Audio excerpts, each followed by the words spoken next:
Clemson's predecessor.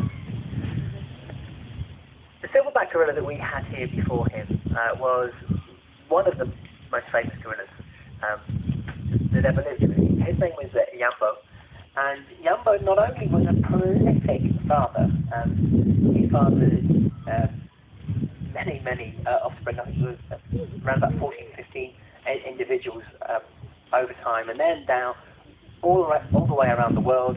He has somewhere between 45 and 50 grandchildren around the world.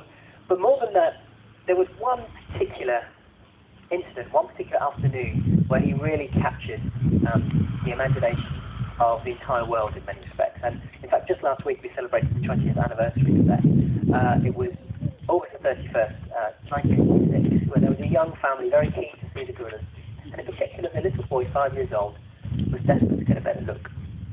Rather ill-advisedly, his father picked him up and stood him on the wall and let go just a matter of seconds, but it was enough for the boy to lose his balance and drop right into our enclosure.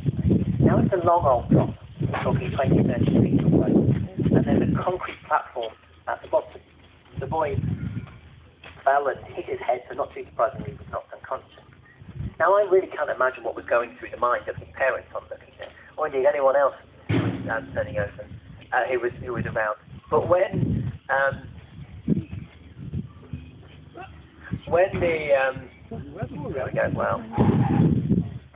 Sorry, sometimes doing this job, and the animals just do not respect you in the slightest. Always trying to upstage you, it's terrible. It's telling a heart-wrenching emotional story, and all they can do is throw their weight around, really big or really small. Perhaps it's to do with the fact that I'm talking about his predecessor. Might be a little inadequate. So where was I? So the boy fell into the enclosure, and I think everybody around expected to see something incredibly unpleasant. But in actual fact, Yambo, who was very purposely making his way towards the boy, followed by the female nephew, approached the boy. He stopped just a couple of feet away. Very gently just crouched down and placed his hand on the boy's back. Now at the time there was a man with a video camera. He managed to capture all of this, including when the other gorillas wanted to get a good look, and he wouldn't let them. He kept pushing them away, using his big arms to create a cordon around the prime figure. Now the footage made its way around the world. You may well have seen it at the time or indeed since. And it was interpreted really by the world's media as an incredible act of kindness, I suppose, or our understanding across the animal kingdom. We think to some extent that's true. But what you have to remember is that the role of the silverback, as I mentioned earlier, is that of protector. He's there to protect his group. And if we try and see it from his point of view, this creature had fallen into his enclosure amongst his group. And he had to be sure that any danger posed by that boy was seen to him. And so the act of keeping an eye on him was really keeping an eye to make sure he didn't do anything wrong.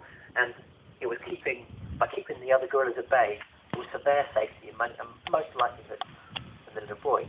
However, having said that, he certainly seemed to be reassured after a while. Now it's difficult for us to know what a gorilla's thinking. I say seemed because we can only just assume. And he seemed to show real concern for the welfare of the boy.